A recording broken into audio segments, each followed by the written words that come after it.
Hey everybody, welcome back to another World Building bonus episode. This is the second one of our July World Anvil Summer Camp 2019 sort of tie-in episodes, and this time I'm joined by Amy. Hello. How's it going? Pretty good. Cool. How are you? Yeah, not bad, not bad. I'm vaguely awake, which is a good start. Yeah, it's not surprising in this heat, to be fair. It's super warm. It's real warm. I've got windows open as well, so like, apologies to any listeners if you just randomly hear cars going past. It's probably on the recording, but like, there's no way I'm closing my windows in this heat.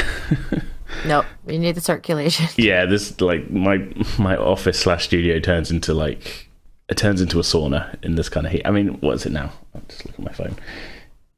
My phone is telling me it's 28 degrees, which is like, I don't do well in anything over like 22. I am the same. Yeah. And I am at the opposite end of the country from you. And it's exactly the same temperature with a slight breeze. At least you got a breeze. All I've got is like the burning heat of the sun.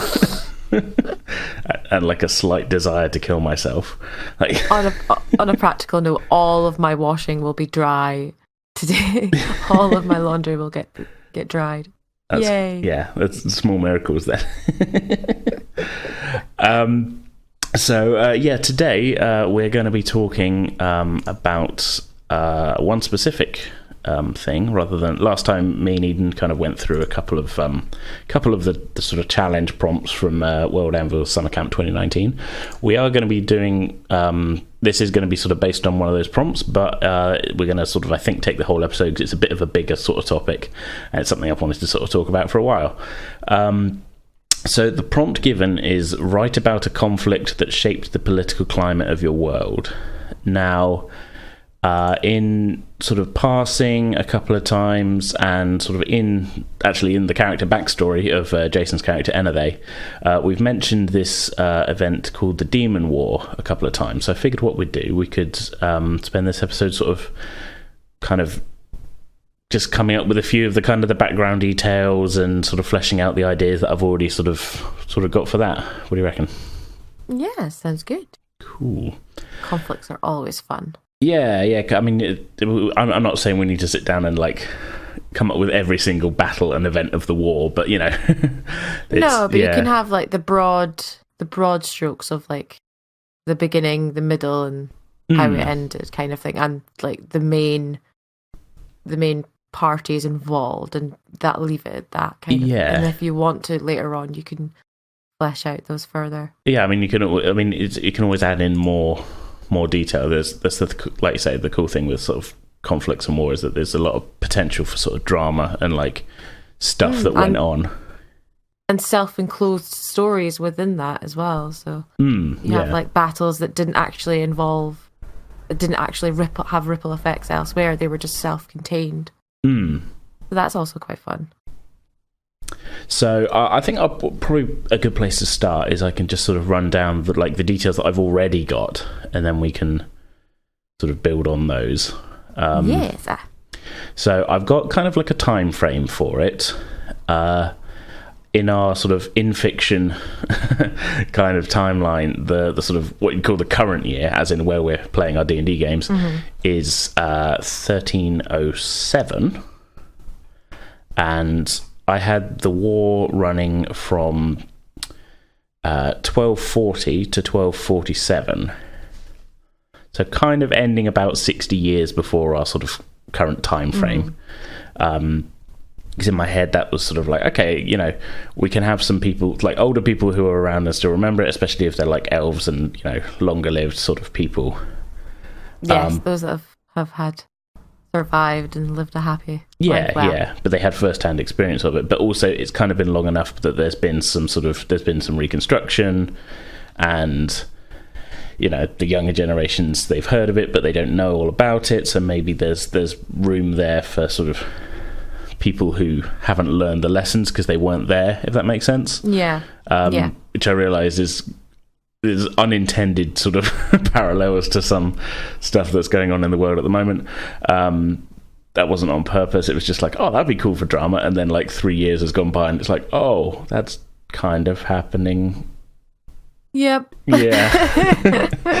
Everyone on both sides of the pond are just thinking, yeah. Yep. They need to stop reading my D&D notes is what they need to do. It's meant to be a game. It's not a plan for action.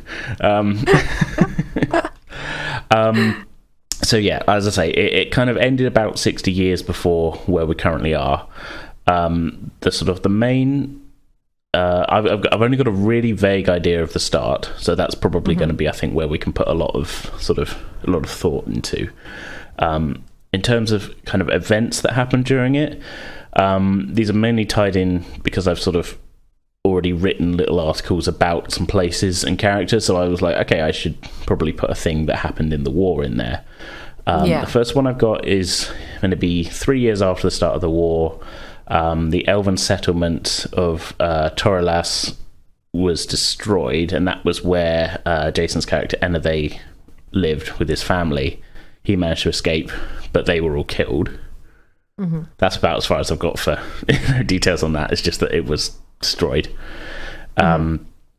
The only other event I've got really is, as in terms of like battles and sieges and things, other than a kind of vague idea for the end, but I'll get to that.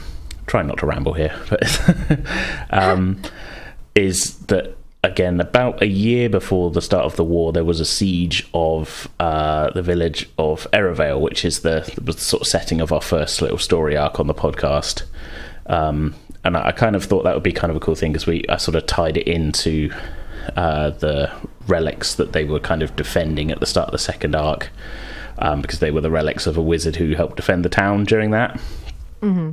And again, all I've got sort of written for that was like, he defended the temple where the villagers were taking shelter, and the people survived because of that. So that's really the two kind of non-battle sort of events I've come up with. I have kind of got a bit of an idea of how the war kind of ended, but I think we can get to that once we've sort of fleshed out who the sort of participants were and that, I think. So in my head, it's been kind of, it's like the title, The Demon War, it's like a literal title, like the sort of the forces of order were fighting against these sort of demonic incursions being created by these cults, if that makes sense.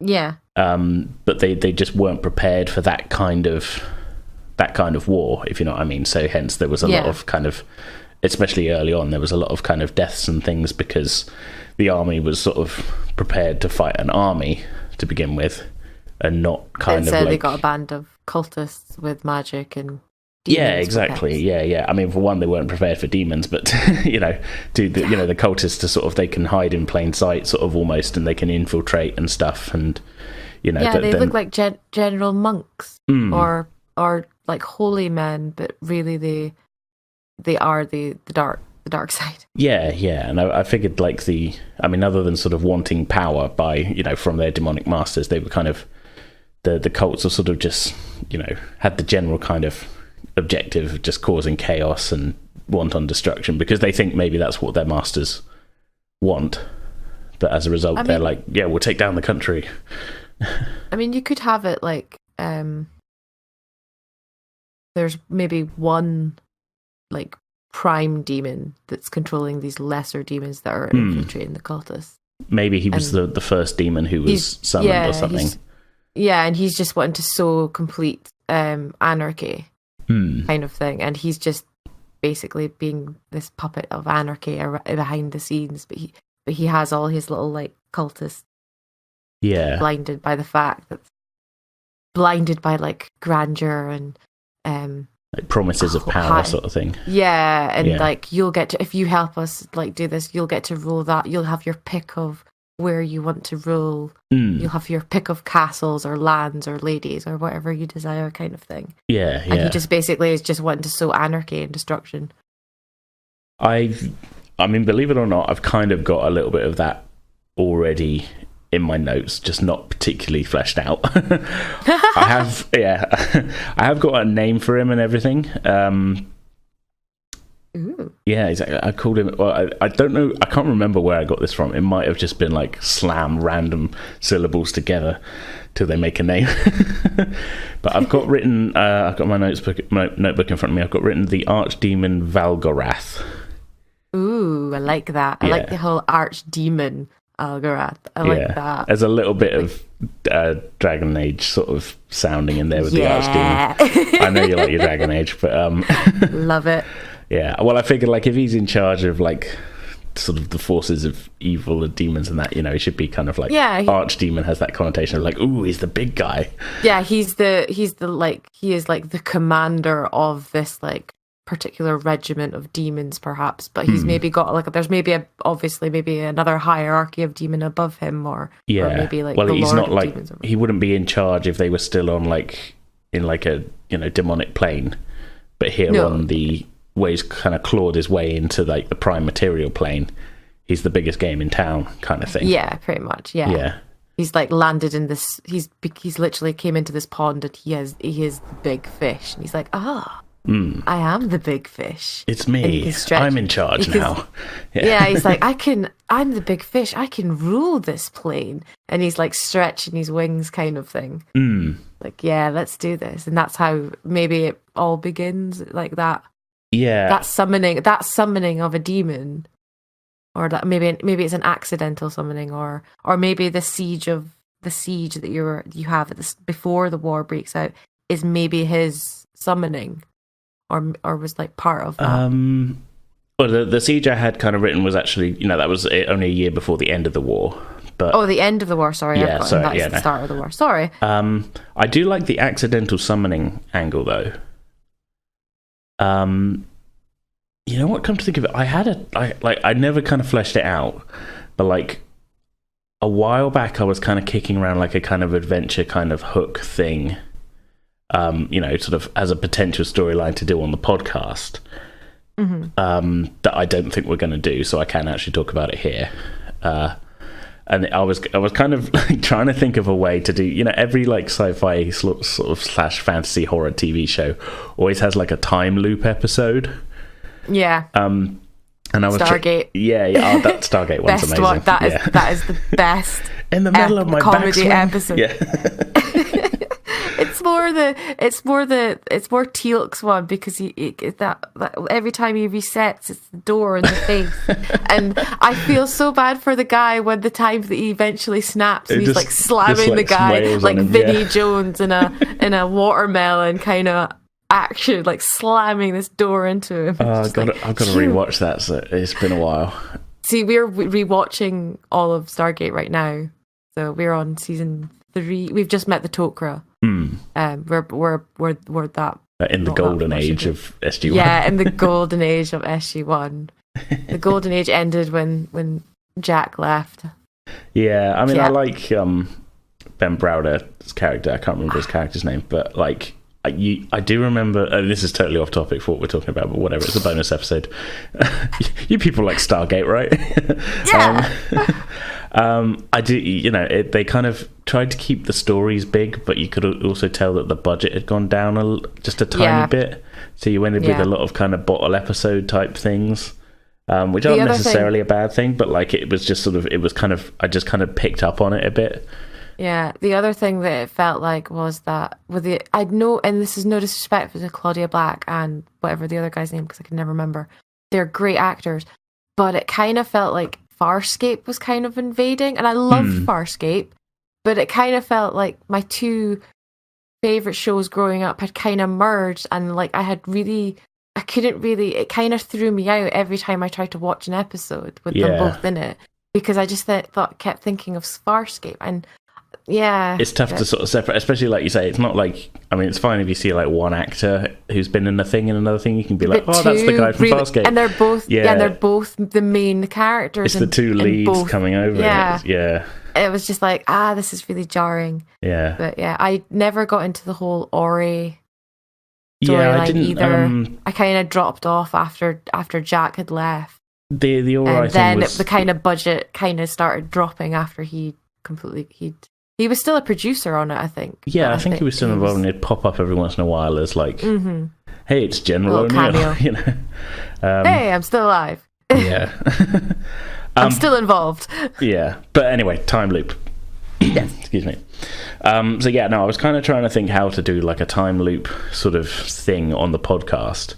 And I'd come up with... actually, you know what? Let me bring up my notes. Because I never throw anything away.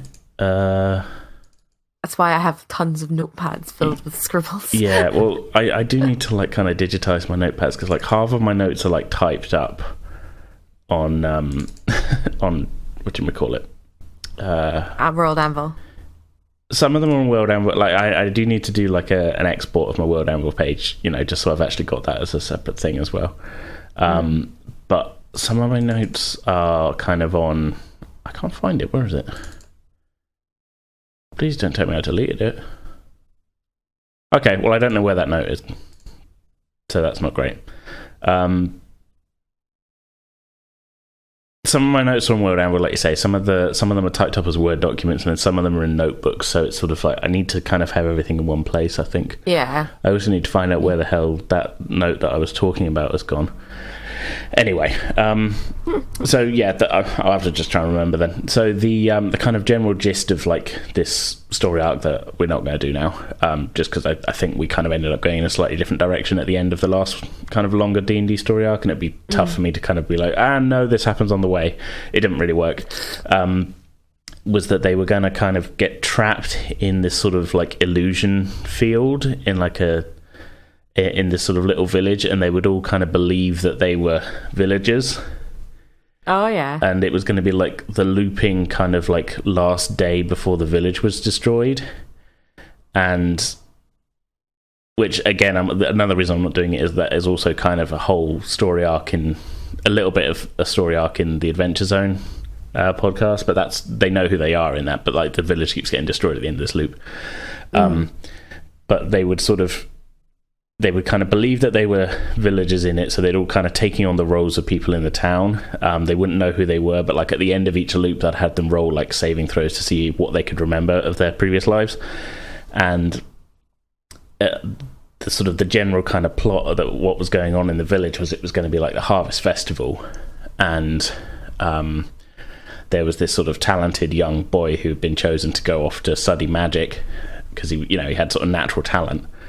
But he was sort of in love with this girl, and in sort of he wanted to sort of show off to her just before he was, it's sort of the last night before he was going off to study. Yeah. So he was going to sort of summon a familiar for her to sort of stay with her and that, but he screws it up and summons this demon, and the demon kills everybody in the town. Yes, this is a perfect example. Yeah. So we could tie that in, and maybe the demon that he summons, like we won't do the looping thing anymore, obviously, but maybe that event did happen.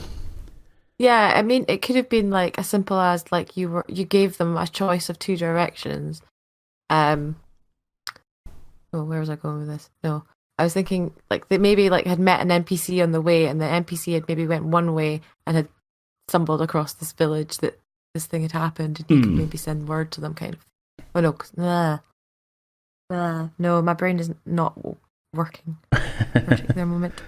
Well, I mean, just crap. we would be. I mean, in the kind of like timeline of the podcast, we're sort of like I say, we're 60 years kind of past that. Yeah. So, I'm thinking this happened maybe a year before the war sort of kicked off, really. Mm-hmm. And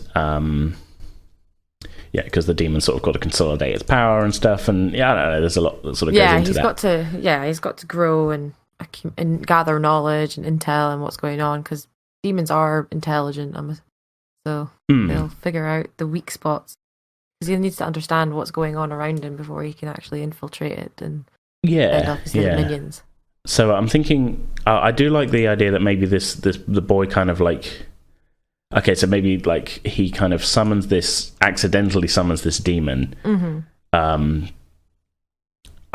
We will fudge the details on how like summoning a familiar accidentally turned into like here's a big demon. It could be he could have maybe bought he maybe has like he's learning magic, so I'm assuming that maybe like the guy that was teaching him in the village, because you need to have some level of capability, I'm assuming, to go to school. Well, I kind of thought that maybe like he had some natural talent, and maybe somebody was passing and was like, "Oh, you ought to send your son to the." Yeah. So maybe like he hasn't fully been like assessed yet. Yeah. They just said, "Oh, I'm going out of town. I'm going back to the big city. I'll take your son with you. Get him looked at by the wizard, sort of thing." Yeah. So he's kind of interpreted that as like, "I'm going away to be a wizard." Maybe like get sold like a trinket or something, or they gave him a family heirloom that kind of maybe enhances the ability, like as a keepsake or something. It's like you take that'll keep you safe. Maybe Granny always said this keep you safe, and then that kind of like amplifies it. What, like a kind of like anchor type thing? Yeah. Or like a maybe like a special like amulet that they didn't realize was actually properly magical, and Granny was telling the truth when it said it protected her, kind of thing, or it had special abilities or something. And maybe in his hands, in his unexperienced hands, he's maybe just amplified it in a wrong way that's caused the demon to be summoned instead of a familiar. Yeah, like it's gone haywire or something. Like maybe he knows how to do it. The spell, a basic spell, like summoning that little familiar, but this amulet kind of just completely blows out of proportion. Well, what if he found like a spell book? Oh, that was a good way as well. And like he kind of mistranslated something. Yeah, that would work as well. So like he thought it was like, oh yeah, I could summon like an animal friend, or I could summon this, and it's like, but actually the translation was like unstoppable beast or something. Unstoppable. He mistranslated friend for fiend. Yeah, something like that. Yeah, like the wizard had spilled coffee on it, and it just like, oh damn it, that's fine. I know what I mean. The letter slightly. Yeah. Friend instead of fiend. Yeah. So okay, so this demon summoned, and it kills everybody in the village. Maybe it leaves the boy because it's like, or maybe he possesses the boy. Afterwards, maybe to avoid detection. Well, this is okay. Well, let me sort of explain how I was going to do it in this storyline to see if we could totally go with the possession thing. I like that, but in the storyline, I was going to have it be that the boy, his like one regret was that everybody got killed, but like all he wanted back was his one love, his girl. Yeah. But when they found him, when they sort of found their way into the village and got trapped in the time loop, the boy would be in his like 80s now, and like his health is failing, and he's just trying to relive his last day in hopes that he can change it for the better. He knows it's an illusion, but like he's kind of like losing it a little bit. And like when they break out of the illusion, like they found he's basically in like a little wizard's tower that has been sort of set up on the edge of the village as like, where he's kind of projecting the illusion from, but like he's kind of lost his mind a little bit at this point. Yeah. And he sort of tells them his story and dies, but like he was going to be like super sort of remorseful, and like he knew that he was the source of the this was the demon that caused all the trouble, and it was his fault. You could have it, but he never told anyone, well. Kind of thing. Yeah. I mean, you could have it that way as well with the possession. Like I imagine that not the demon's it's gonna take the demon time to get full control over him. So you could have it that there's like this whole year that he has is him wrestling with the demon, and like some good things are happening and some bad things are happening, but it's slowly the worse things are going on, and he could be losing his mind. And like I kind of have this. I had this image of you remember that Stephen King movie, Dreamcatcher. Oh yeah, where the guy like shuts off part of his mind, and he's like stuck in this little part of his mind, and you could be like the demon could torture him that way. Yeah, by like this is quite fleshed out, but so it's fine. Like, so I'll just copy paste the text of Dreamcatcher into World Anvil, and we'll call it a day. Poor whatever his name is stuck in part of his mind while a demon stalks around him, and he replays the worst moment of his life every day. So you're thinking then that the demon still summoned and killed everybody, then sort of took over his body?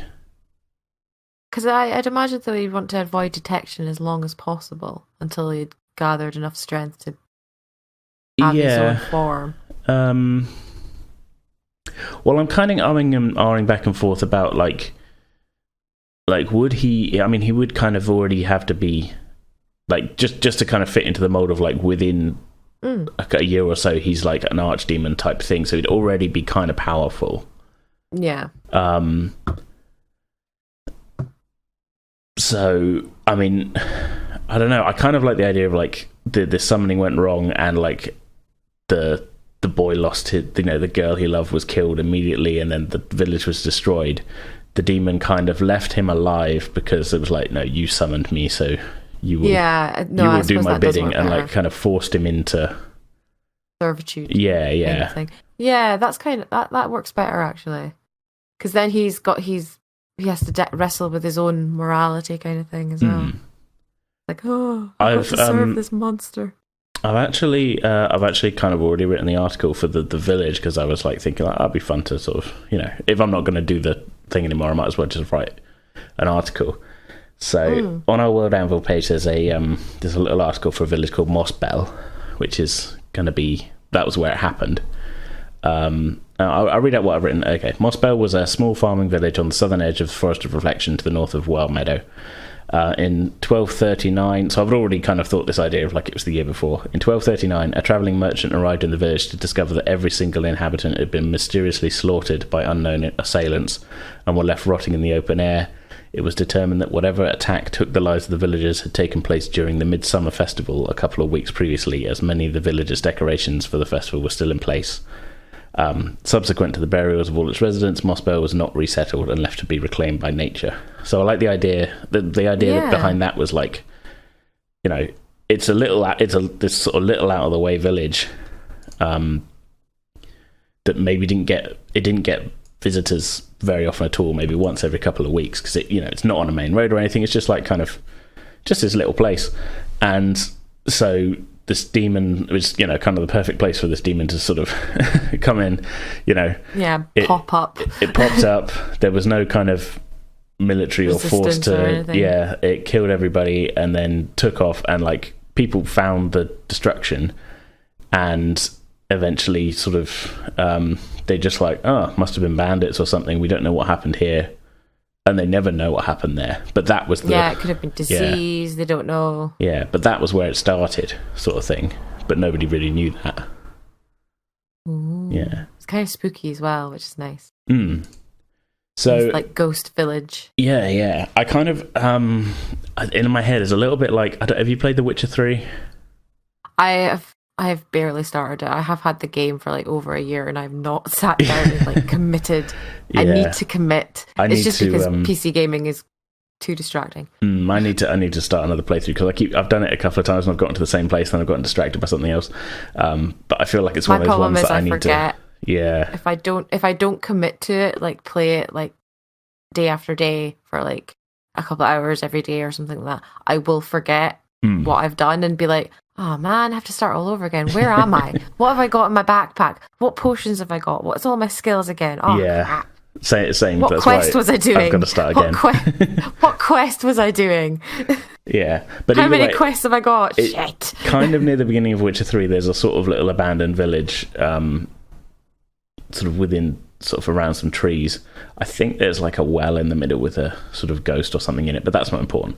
But in my head, I was kind of thinking like, that's sort of how I was picturing this village, of like, not huge, but when it was kind of sort of right on the edge of the forest, so they did hunting in the forest and then farming in the fields sort of around there.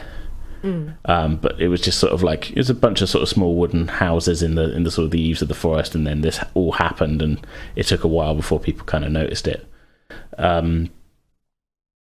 imagine it's like it's just a self-contained little town. Yeah, everybody kind of knows everybody. There's mainly, maybe less than 100 people living there or something. Yeah. Okay, so to tie that into the main thing then, so that's kind of where this demon, we call him Valgaruth, slamming syllables together. That's where he came into the world. About a year later then, he had kind of gathered some followers, and his plan was immediately like, right, okay, chaos, destruction, I'm taking over this place. I need more, but these fleshy things are weak. I need more. I need more from more of my minions. How can I convince more to follow me? So he sort of, through his kind of like followers, is sort of seeding these like sort of cults. Maybe he's forcing the young boy to sort of be, at the beginning, be his only recruitment sort of tool. Like maybe he's trying to gather all like I'd imagine like all the vulnerable, those that are like seeking help, but there's like there's nothing there. Like maybe they try to get into like the church for like the church always like helps the alms for the poor and things, but because there's so much like poverty or whatever, or been turned away like, or something. Yeah, he's been turned away, so they're like starving and everything. And the boy is going on, it's like, my master will help you, kind of thing. If you just come and listen to what he says. It's kind of picking up vulnerable people who haven't got anywhere else to go, sort of thing. And then like basically kind of like doing the whole brainwashing and like creating that cult of if we serve our master well, he'll look after us. Our master saved us at our lowest points in our lives. We're forever grateful for our master, kind of thing. Yeah, and he's got them convinced that the status quo is what's getting them down, and this is the only route to like the old, this way the system's working, basically how most cults work and most anti-establishment things, grassroots kind of start. That whole I can imagine they'll be doing like protesting or like saying that some of like maybe the nobles, or they'll be like trying to like throw things at them. It's like, you're false kind of things. Your way doesn't work. Our master looks after us. You people, you don't look after us at all. Yeah. You just leave us to die and blah, blah, blah. That kind of like they're starting, poisoning. It starts off with them just sort of starting trouble. And then as they grow and grow, the mob starts to grow and grow and grow. And those in power are like, oh, the mob's turning, and the mob always has that potential to overflow. And before but the kind of the sort of the the leaders and things think that it's just the rabble of the mob, but really there is this kind peasants. But it's put them down. It's this sort of sinister. It's actually being like kind of masterminded and like quite targeted sort of thing. Yeah, it's calculative as well. It's like, because I'd imagine the demon would have understanding of like all the how easily manipulative these squishy things are. If he just whispers to the right person the right thing, then they'll go and do this, or if he whispers this to that person, they'll maybe go and do that, or that'll affect, just basically kind of like a little finger just sowing the seeds of chaos with his choice of words, or just a little nudge there. I'll just pinch this like bag of grain while the city's having a grain shortage or something, and then I'll plant it in this noble's house and will expose him, kind of thing, as hoarding goods and stuff, and just like sowing that seeds of dissent. So that's kind of how it starts, and then maybe it progresses to like them full on like terrorist sort of assassination sort of stuff. Even clashing with like the city guard or whatever, or harassing nobles, like maybe not even like pelting them with like stuff, just like hurling abuse at them and constantly like following them and badgering them, like things like that, just being a nuisance. And all this time, like the kind of I don't know, inner circle is probably not the right word, but like they're summoning in more demons. Like stuff. He's training his top cultists how to summon more demons, or lesser demons than him maybe, and like, here we're pairing you with a demon that's your familiar, but really it's kind of the other way around. My human is my familiar, kind of thing. So I'm thinking maybe like a year, so that whole first year is the sort of sowing seeds of kind of dissent and just generally kind of riling up the populace. Some of them maybe who don't realize that this is a, they just think, these people are making some good points. Because leave means leave. Oh God, let's not get into that. But yes, to be fair, good example. And then after On about both a year, sides. there's like kind of like a fair amount of demons have been summoned in. Maybe the demon at that point, the archdemon, sees like he's sort of like he has no use for the boy anymore. Like the boy doesn't have the power, and he sort of casts him out, sort of thing. But the boy is sort of ashamed and just kind of goes off and lives in quiet he's not somewhere. Because all demons are prideful bastards too. So, like you're worthless. Yeah. Now he's got stronger followers. And I've got stronger followers than you now, and you were a pet. Now I don't want you anymore. I have no need for pets. Yeah. He's got bigger fish to fry. Yeah, pretty much. So yeah, after about a year then, so there's enough kind of demons and like the cultists have sort of grown in their power that they start kind of openly attacking like trade routes and smaller towns.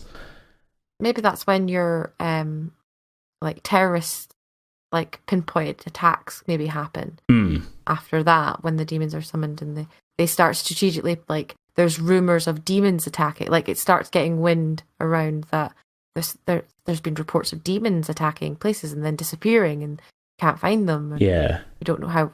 Then there was like another report like a couple of weeks later, there's been another demon attack. Oh, we don't believe that. Another one, and then another one, and then another one. Like it just continues. Like, and then it maybe accelerates. To the totally. point, and then there's like a whole army of demons and cultists at your doorstep.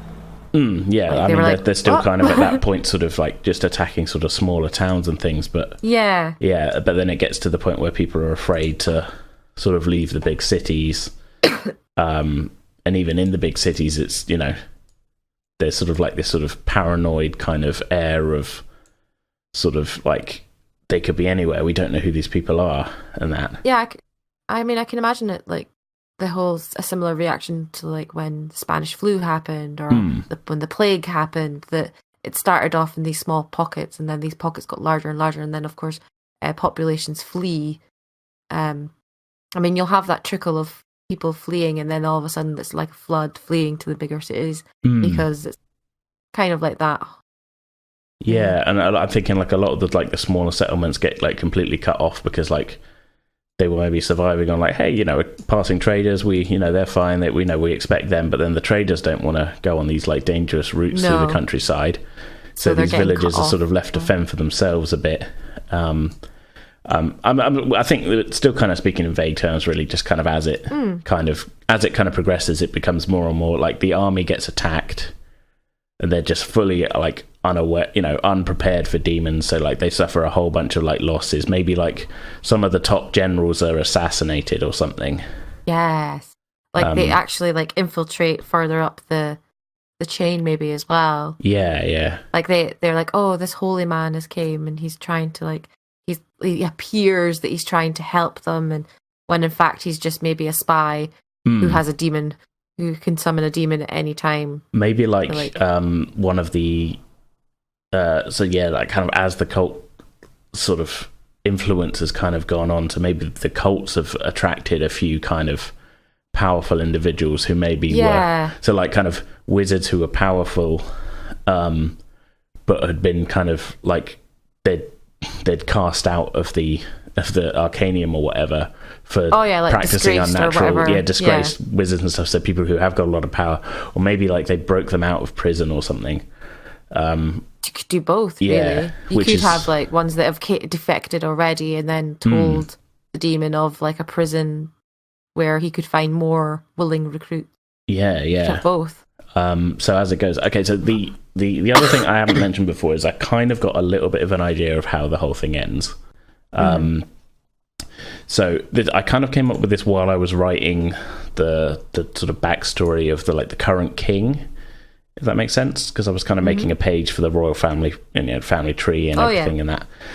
So I had this idea that maybe the current king, who's like, I've got him as 77. Like he was the one to sort of end the war when he was like a young man.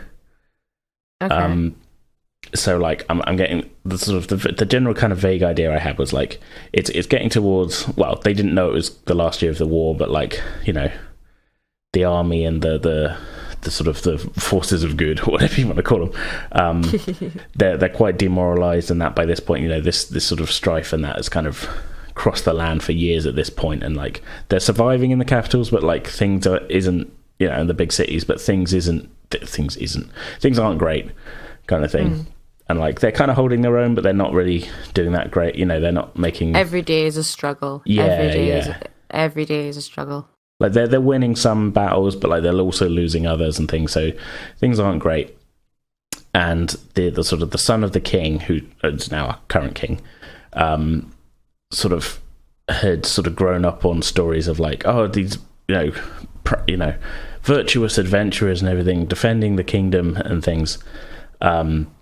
He'd gotten to about the age of sort of 16, 17, and sort of against the wishes of his father had kind of gathered this kind of little group of sort of people around about that age who, he trusted, and that is like, right, no, we're going to make a difference, and sort of, basically made an adventuring party. And they kind of like, they kind of had a couple of like quite symbolic sort of victories and kind of turned the tide of like morale of the army and that. Yeah, they're it kind of makes me feel of like the Rohirrim in the Horse Lords in the Lord of the Rings, where they could just like pop up out of nowhere if they're on grass and just completely like cut through. Yeah. Like he'd sort of like by operating with like a kind of small kind of adventuring party rather than like, okay, no, we need to move the army to here.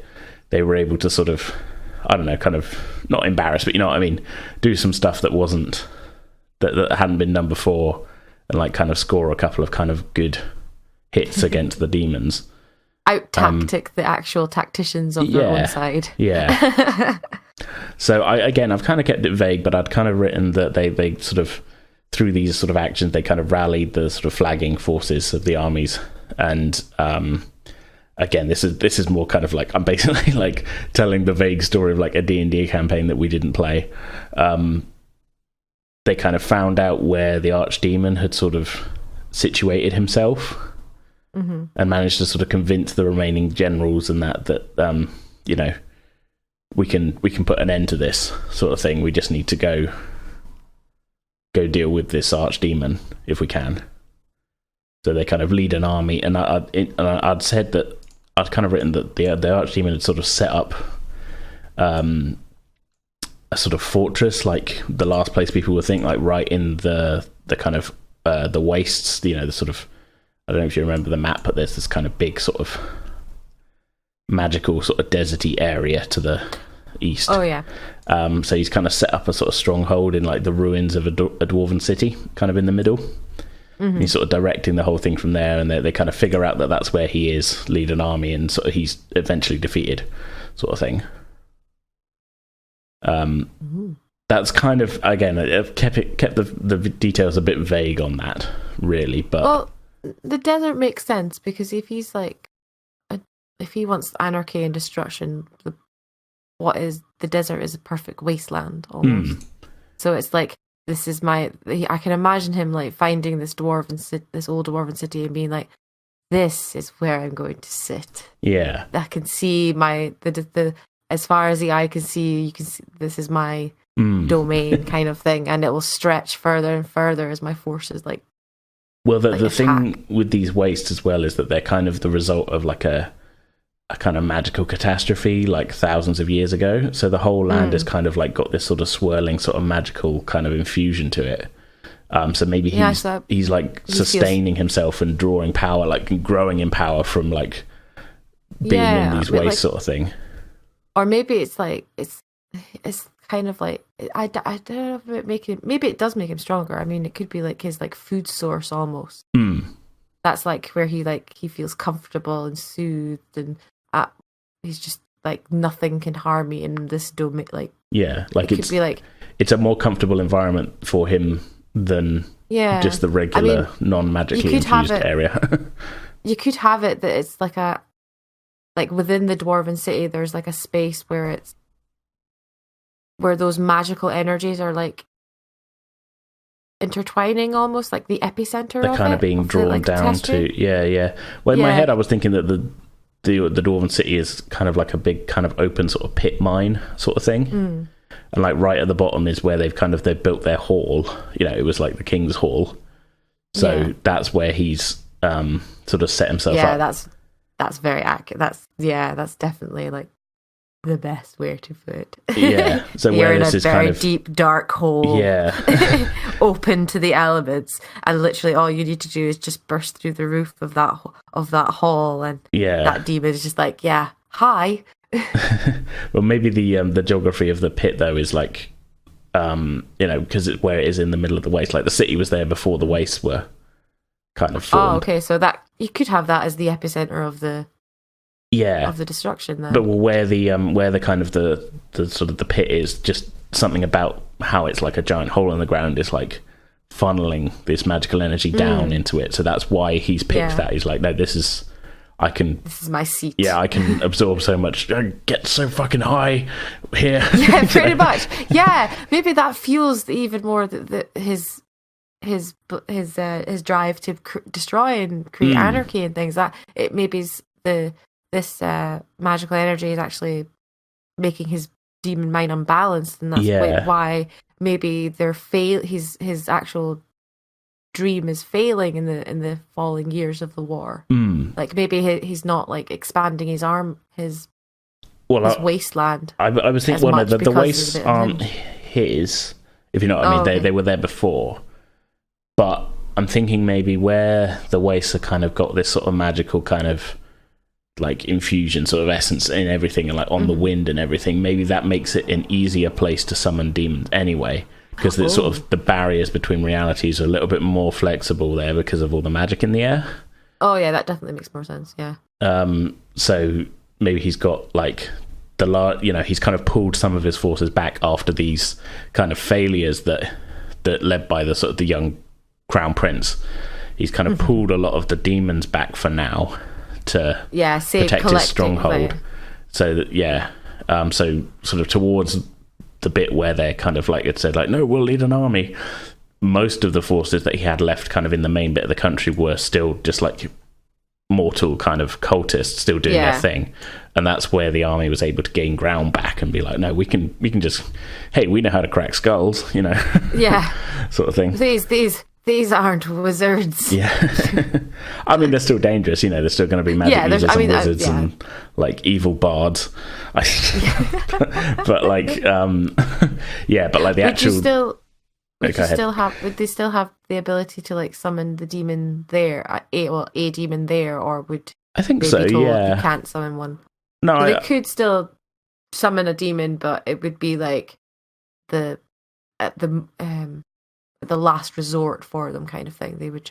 I think initially that's what they were doing, but it's kind of like as it's kind of gone on, and the archdemon kind of found like, maybe he strayed into the wastes as part of like in that early year or something, discovered like, hey, this is kind of like, I'm getting something from this air. So, slowly kind of the kind of concentration of demons, even though like they were ramping up the attacks and that less and less of the demons were actually being summoned in the kind of like fertile lands.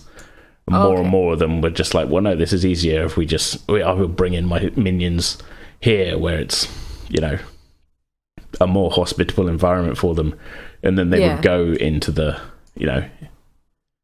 head into the country to do their attacks and things. So as it started off, they were like, no, we'll summon demons here and here and here, and then it was like, no, we'll put them over there, and then then they'll come in. So he kind of like sort of screwed himself out of that then, because it got to a certain point where less and less of more of his demon forces as they were pushed back in the main bit of the country ended up being kind of concentrated almost in one place, sort of thing. Mm-hmm. Yeah, that sounds interesting. Yeah.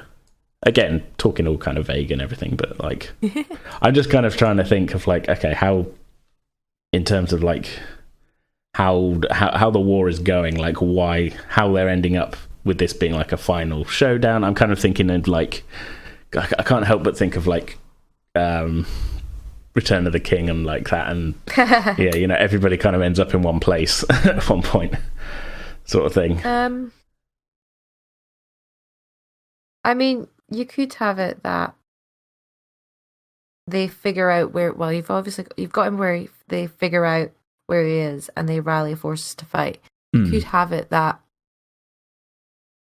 like Lord of the Rings, you create a distraction kind of thing for the demon to like send some forces towards them, and you can have like this infiltration pact. But you could have it that he simply captures the prince. Oh, that's interesting. And as they were trying to infiltrate, he's actually caught him, and it's in his like pridefulness. He's like, "You're just a squishy little thing. You're just a squishy little thing." And maybe the prince, no, I don't know how he maybe kill him, but you could kill him in that kind of context. But it's figuring out how he escaped. And yeah, I think I like it. I think it maybe adds like an extra wrinkle to it though, because I kind of like the idea of, there's a very loud truck gone past, so apologies, listeners. I'm not going to edit this. I kind of like the idea of like this kind of big sort of final confrontational battle. Like maybe like they've led as I said, they've kind of led the last kind of strongest forces from the country to sort of against the demon in his like sort of stronghold, with the sort of the eye that like, okay, the army will meet his army, but we know that the king and the young crown prince and his kind of his motley crew of misfits, legally distinct badasses,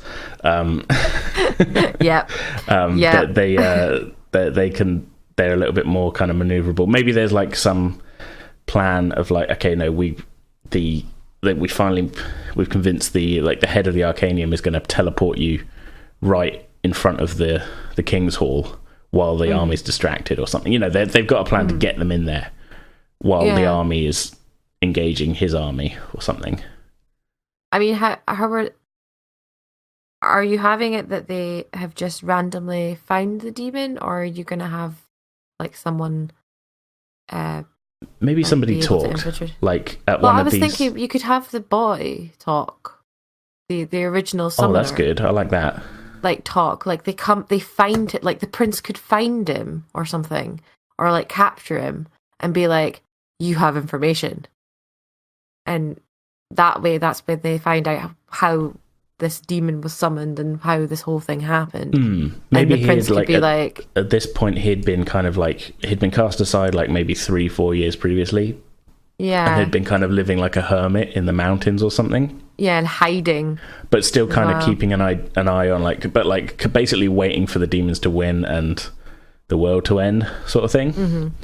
But then he sees the tide is starting to turn, and he kind of goes like, "No, I know where he is. I can come forward. We can stop this." He'd kind of given into despair, and he suddenly sees like, "Oh wait, no, they're actually making some gains here." Yeah, he could maybe approach the prince like Prince, I have information. Yeah, information. Yeah, no, I like that. Like his conscience suddenly got the better of him, and he comes forward, and it's the crucial bit of, sort of little bit of information that they needed, sort of thing. And that would be why they go after. He goes, "Oh well, we just have to go for the demon. We don't have to go for. The demons don't matter. It's the big guy that matters." Yeah, like he's the. We need to get him. I'm not. I mean, probably. I mean, maybe it's. Yeah, I'm not thinking like it's going to be like we knock that guy and all the others will die. I'm thinking it'd be more like. No, it's not going to be like that. It'd be more like they'd realize like all of them are going to be in. The worst of them are all going to be in one place. Yeah. We can cut the head off the snake, sort of thing. And then it's hopefully kind of the rest will retreat. Yeah, it's kind of like a mopping up sort of thing, Like if we kill the worst of them, maybe we can at least get some breathing room to kind of finish this sort of thing. Rather than it being like not everything's like a Death Star sort of thing, but not everything's like zombies. Game of Thrones. Yeah. the kind of, I mean, this is sort of in general terms, the sort of the. I'm kind of tickled by the idea that we're playing our D&D, all of the D&D games we're recording and everything are in this like 60 years later thing. I like the idea that there was this big, massive, epic story that happened before, and it was like, yeah, no, this would be a big D&D campaign, you know. But no, that's not your story. That it happened, but like, you know, it was sort of like, you think of it like sort of, it's like if it was like 50 years after the end of Lord of the Rings. So, you know what I mean? Yeah. I know obviously that, you know, Tolkien wrote stuff that was set after that, you know, there is a history after that, but, you know, the sort of like the big kind of like climactic battle where all the heroes were made and that has already happened, you know.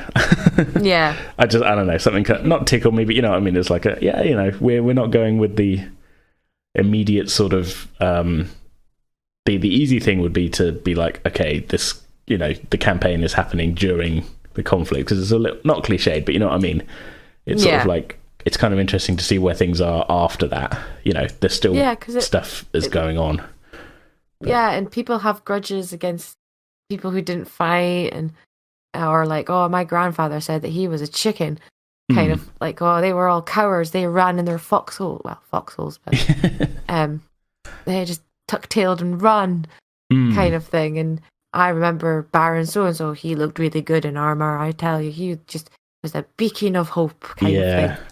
And all these like little stories of like there's a lot of room there to kind of write, like, you know, how did that, okay, so that this person was involved in the giant, you know, climactic battle, they're a hero, did they then fall from grace as they go on? You know, they make some bad decisions or whatever. I mean, I've already written, as part of Summer Camp, actually, based on the conversation Eden and I had on our last bonus episode, I kind of written the story of this, the Baron of Riftview, which is this sort of little kind of town, kind of close to the Waste, actually. But, like, the current Baron is this sort of, like, almost like a gangster, sort of, like, robber baron kind of guy who sort of owns everything in the town, and he's, like, not a nice guy. But he was the younger son of his father was, like, a legit hero who died in this final battle, you know, of the war, sort of thing. And his older brother then became the Baron at, you know, a young age, made a whole bunch of bad business decisions, and meant that they lost a lot of the land that they originally, you know, controlled as part of the barony, and that, you know, to sell it for sort of pay their debts and things. And then when his brother died of an illness, he basically inherited a village. But then in the village they found this new mineral sort of thing, so he's now kind of rich again, sort of thing. So yeah, but it's kind of, he's not a good guy, so it's sort of not really a good thing. He's been hardened. Yeah, but I don't know. I kind of like the idea that that's a kind of jumping off point. It's like the father was this like legitimate kind of like hero of like kind of, I don't know, tough to say, sort of like, I don't know. He's kind of he was like. I don't know, like what's his name? Are you thinking of the guy from The Hobbit, except opposite? No, I'm thinking of the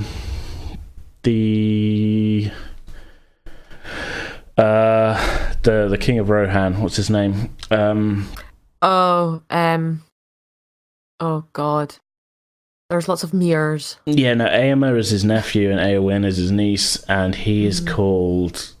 We all know who I mean, yeah. Yes, we all know who you mean. The one that was possessed by Saruman. Yeah.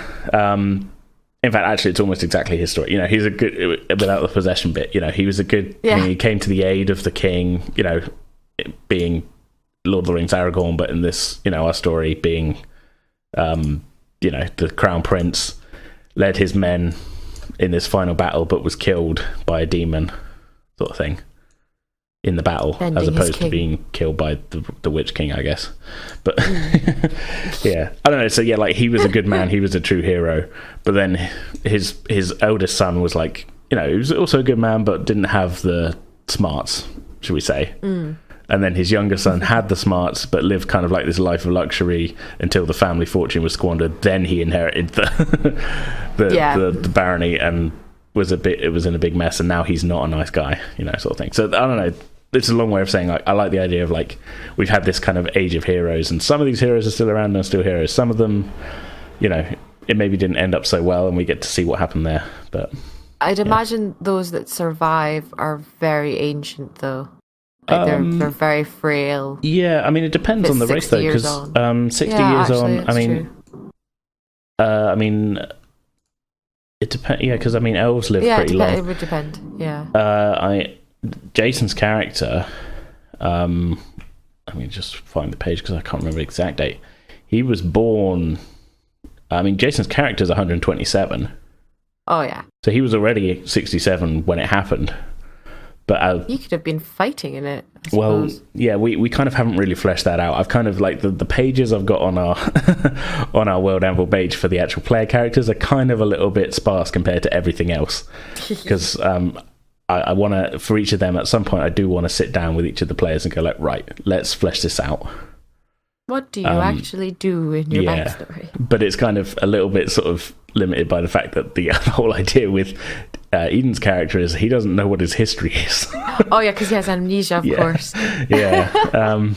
So that's sort of like, I just haven't gotten around to doing that yet. But yeah, no, so, Jason's character was alive and his family was killed in the war. So it's, there's definitely people around who remember it, especially, like, say, older elves and things like that. In fact, technically, coming up next week, actually, we have our first episode of our pirate adventure, don't we? And, like, I think Matt's character, he keeps it vague as to the age, but he told me in the end, and that, like, Matt's character, I think, would be, like, in his mid to late 20s when the war ended. Oh, so he would have either been involved or been like in, like, not a factory, but, like, he would be, like, gathering food or guarding food stores or something. I don't imagine they would put. I think what he said was that his character was like the world's oldest cabin boy, so, like, he was in the Navy or something and never made it past the rank of cabin boy. Yeah, he probably was. He probably was just a cabin boy. Yeah, so, like, he was in the Navy doing Navy stuff during the war. He was the cabin boy in some, like, officer's yacht or something, and that's what he did.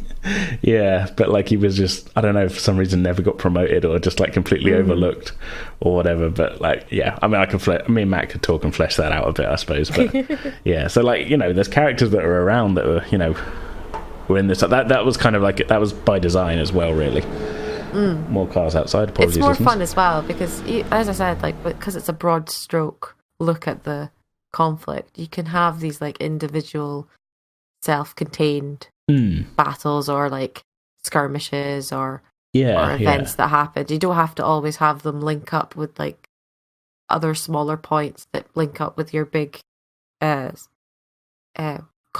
That's the good thing about like, having a conflict at the time. It makes everything else unstable, and then when it finishes, everything's still unstable, but there's some matter of, like, rebuilding and trying to get, like, a return to order. Oh, for sure. I mean, we've got 7 years of, like, war there to, like, go, like, right, okay, what happened here, sort of thing.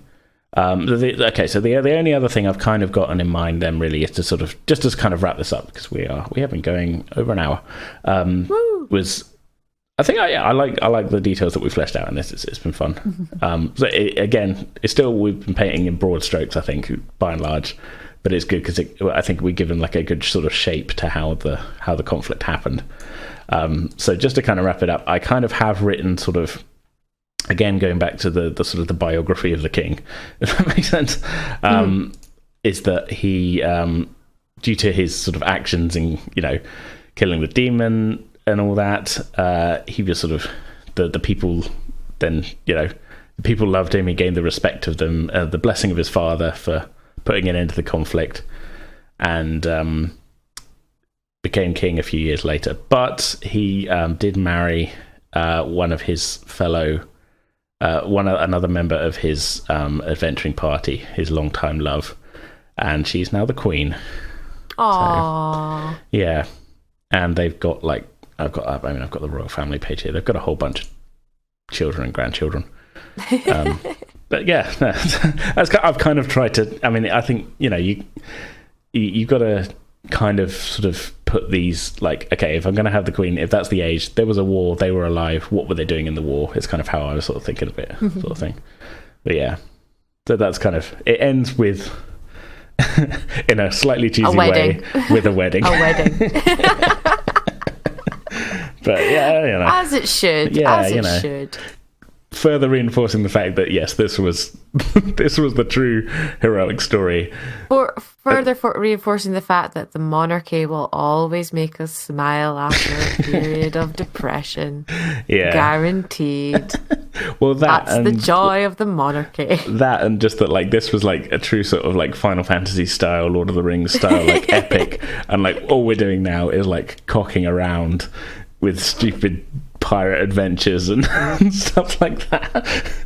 I don't know. I'm not selling it short or anything. It's because I just kind of find it funny that and piracy everywhere. Yeah, you have to have some piracy during the time.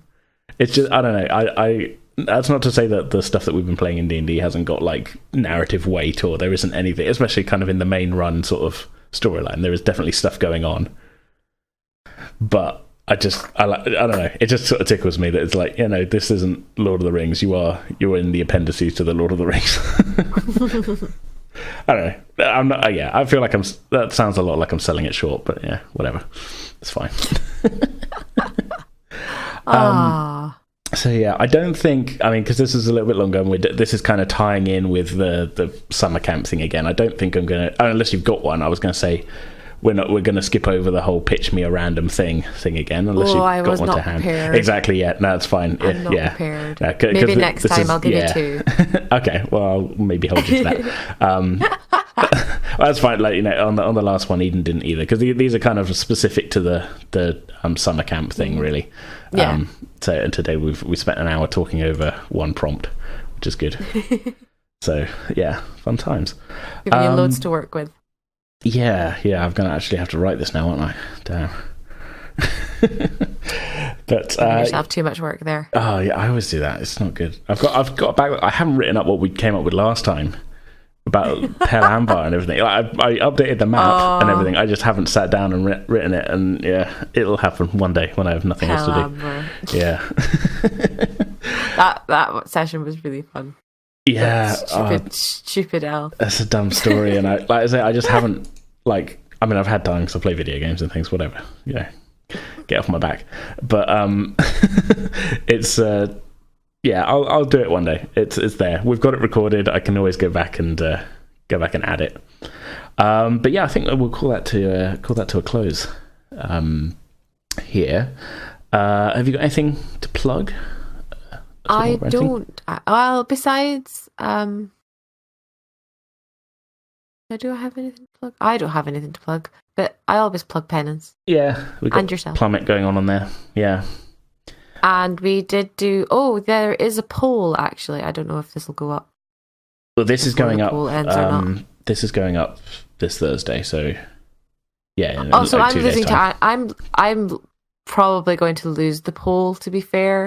I'm not really fussed because Azerbaijan is hilarious. I'm just happy that I'm ahead of him. Okay, so for some context, Amy and I and Lexa and Matt, the two of them who you'll hear them next week in our pirate adventure, which I will get to in a second.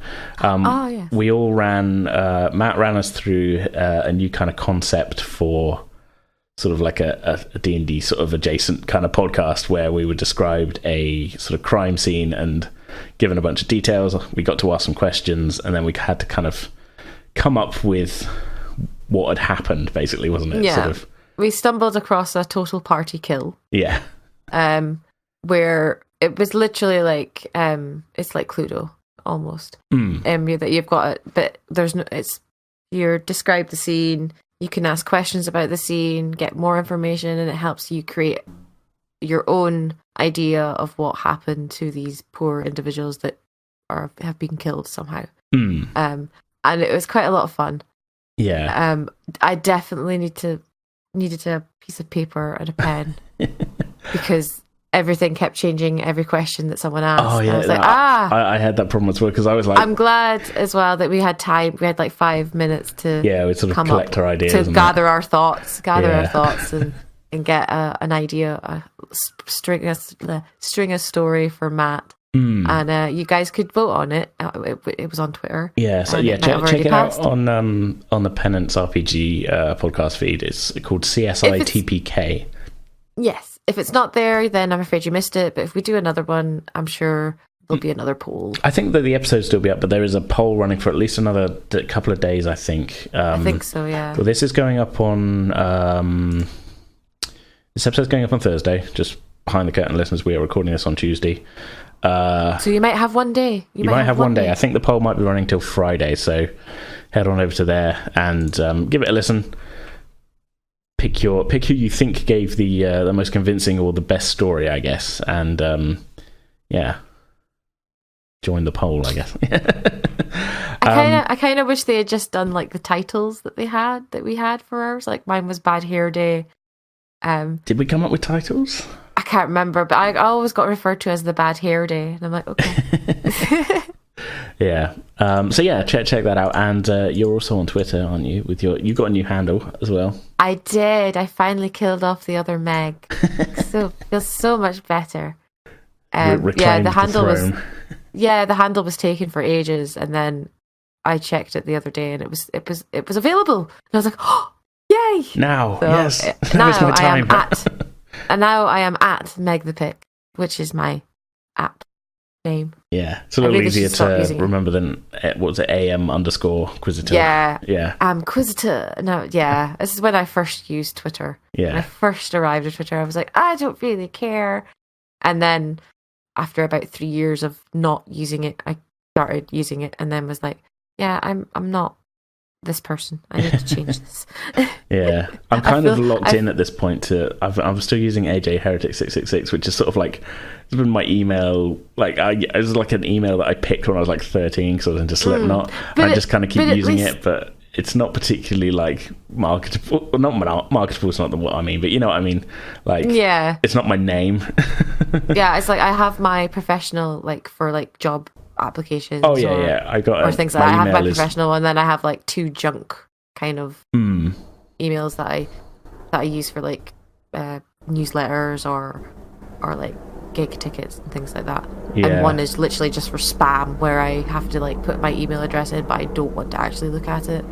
Like you have to put your email address in for things, and you're like, ugh, do I have to have this crap? Oh, give it to my junk one. Yeah, I mean, it's all to say that I've been trying to think of like a Twitter handle that isn't taken that I could take that is vaguely closer to my name than that, just to be a bit more kind of like, okay, you know, this is you know, I'm not 13 anymore, sort of thing. Anyway, we will be. There's another few days left of World Anvil Summer Camp, so we're going to be still posting articles to do with that. I'm not quite there with the 30 prompts filled yet, so I need to get writing on that. But keep checking back. We're going to be tweeting out the links to that from our Twitter on @pretendwithdice. And next week we are starting a brand new kind of 3-part sort of pirate adventure D&D thing set in our custom setting of Vallanna as well. Amy, you're in it playing Roxy the Bard. Yes, my monosyllabic tiefling. Yeah. Being joined by Matt, and Lexa of Dead Horse Podcast is playing Matt. Well, Matt's playing an elderly dragonborn called Obadiah, and Lexa's playing a human kind of wizard sort of. I think she's playing a wizard class, isn't she? I think she's a wizard class, but I think she's like, I'm a witch. Yeah, she's just playing she's playing an anime character, is what she's doing. Yes. Called Marie. So it was a lot of fun. I'm super happy with how it's turned out. So I'm hoping hope you all tune in for that. So that's next week. Okay, so unless there's anything else to add.